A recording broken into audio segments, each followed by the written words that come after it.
it's Dr. Ashley here, and today we are introducing Miss Michelle Wall from Moms in Motion PT.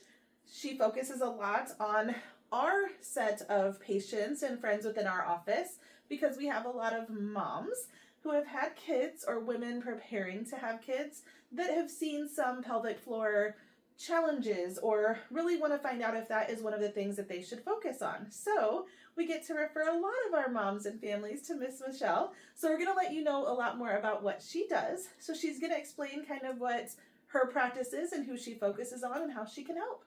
Yeah, so like Dr. Ashley mentioned, I'm a physical therapist and I've specialized in pelvic floor physical therapy. So we treat moms and women throughout the lifespan. So we kind of focus on pregnancy and postpartum, but as you may or may not know, postpartum is forever. And so a lot of the things that happen during pregnancy or during labor and delivery can continue on throughout the lifespan, and especially then sometimes those things tend to pop up. Maybe they were symptomatic, maybe they kind of came down, and then we hit like perimenopause or menopause, and then some of those symptoms come crawling back if we didn't fully address them initially. So we deal with a lot of different pelvic floor conditions that may or may not be due to pregnancy and childbirth, but some of the most common things that we treat are leaking, so urinary incontinence that typically happens when people are like sneezing, laughing, coughing, jumping, running, that kind of thing.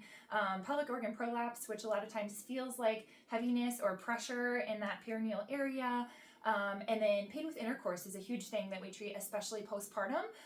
The hormones are different, your anatomy is different, everything is a little bit different after having a baby. So that's a huge thing that we work on in that postpartum kind of recovery phase. But then we treat, a whole host of other things too, as Dr. Ashley does too. We work on lots of different pains that can tend to crop up during pregnancy or after. So hip pain, groin pain, back pain, sciatica, SI joint pain, kind of everything in that midsection. But we really pride ourselves on being a holistic provider. So we do look head to toe and seeing how everything influences the rest of the body. And so we might be kind of focused in on a pelvic floor symptom, but that might be coming from somewhere else or a lack of stability in a different area. So we tend to work a lot on strength and stability of things around that pelvic floor. So we work a lot on like glute strength and overall hip strength, core strength, and engaging more of the inner core. So a lot of times people tend to focus on the like rectus abdominis, that six-pack muscle, they're doing crunches or even those oblique muscles. But a lot of times it's more of that inner core that we need to engage to really support your core. So we do a lot of focus on that. And one thing that I didn't say is that we're mobile. And so we actually go into patients' homes and treat you in your home. And so we do hour-long sessions. So that just takes up 1 hour of your time. There's no driving to or from appointments. It's just 1 hour. We come to you. We bring our treatment table and all the equipment that we need and do everything in your home. So big perk of that, obviously, not having to pack up the kids and get to your appointment and come back. But we have a lot of people that will schedule during a nap time or something like that so that their kids are occupied or just that they can play in their own space and kind of be... The mom can really focus on herself and what we're doing in the session versus bringing them into a clinic where we're trying to do more of these like intimate things if we're doing like an internal exam and then they're stressed because their kid's running and making noise and whatever. So that's a really nice piece of kind of what we do since we are doing some of that like longer treatment, since we do need that hour long. Mm-hmm. And we're doing various components, whether that's some like hands-on work and then some exercises and maybe some different, other like treatments, then they're just being able to focus on themselves for that whole hour and not be as interrupted. I mean, interruptions happen. There's kids, so like we've got some crying here and there. Or maybe we have to stop and do a feeding session, which is fine too. And we always use the time that we have. And so if they need to feed during the session, we work on, okay, we could actually improve your body mechanics during this and make feeding for you and your baby a little bit more comfortable and a little bit better for your body. That's awesome. Yeah, and it can cut down on some of the childcare costs and having to take kids not just maybe to an appointment, but to somewhere else during that time. So just to be able to keep everybody at home and not have any of those extra pit stops or costs or anything are kind of nice too. All right, so awesome practice. Our moms have like raved about their care with you, which is amazing because everybody loves doing therapy and working and making this stuff work. But tell us what got you into pelvic floor physical therapy. Like, what's your why? Yeah, so I had kind of a unique, but also like kind of a common trajectory. I didn't plan to go into business ownership originally. I actually lost my job during COVID, but my oldest daughter was born March 1st, 2020. And that was kind of the catalyst to get me into pelvic health. She was born, and then just going through that recovery process, basically alone because the pandemic had just hit right then. Yes.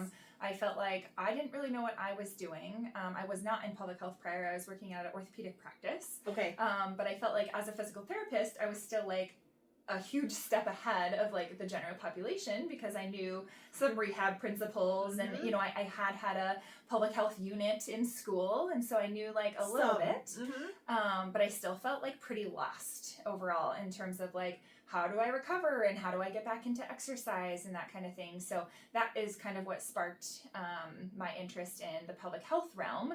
And then those things kind of collided and came together when I lost my job in July of that year. And so I decided to start my own thing, and then realized, you know, as you go along, like, wow, it's actually really hard to get out of the house with your kids and do these things. And you have so many like pediatrician appointments and whatnot that you're like going places for your kids, but doing stuff for yourself can kind of get the back burner sometimes. And so, I just got really passionate about filling kind of that void. Postpartum, I feel like there's a big gap in our like conventional healthcare system. We don't really support moms very well or give a lot of good direction.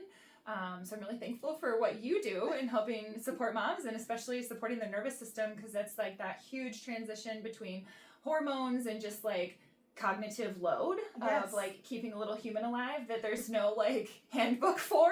A little exhaustion. Yes, exactly. So you're filling a huge gap too.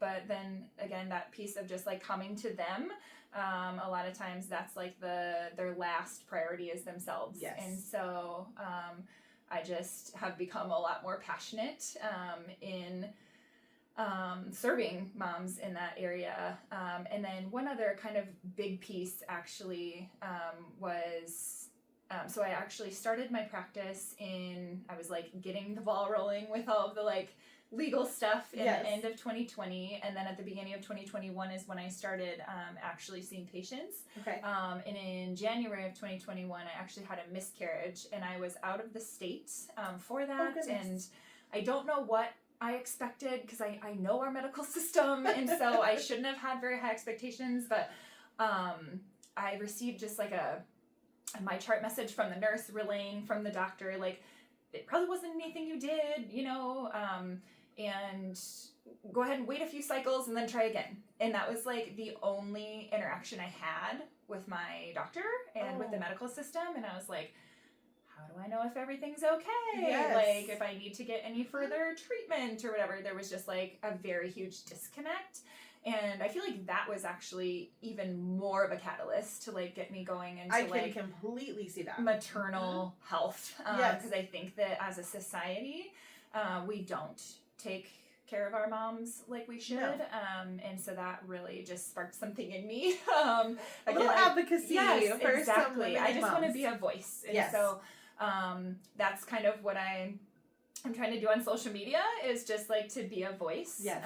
That people know that like these conditions are not things that they have to live with for their whole lives. Because, you know, I've like witnessed it firsthand when I'm talking to friends and they're like, yeah, I had kids, so now I pee my pants. And I'm like, but you know, you don't have to, right? And they're like, what? We see that every day too. That's the reason for doing this, is like, no, we don't these things might be common, but they're not normal. Yeah. And we are meant to have that village around us to where we have those other women to come in and say, no, here's what we do. But I feel like we've so much lost our villages that Totally. the other moms that we're talking to are on our same level and they're dealing with the same things, but don't have those people to come in either to say, no, we don't have to. Yes, it can happen, but we can do something about it. Totally. Not just stay that way until we start having prolapses and all the scary things, or the next birth makes things much more difficult, or we get more painful intercourse, painful areas of our body. So huge to be able to start, and that's what I really want, is to start being more of those village kind of sets of providers. So we know when I send to Michelle, I know they're going to be fully nurtured, taken care of, really evaluated. Not like we run into an office, we have this one symptom, and so we have a textbook, this is a set of exercises we do.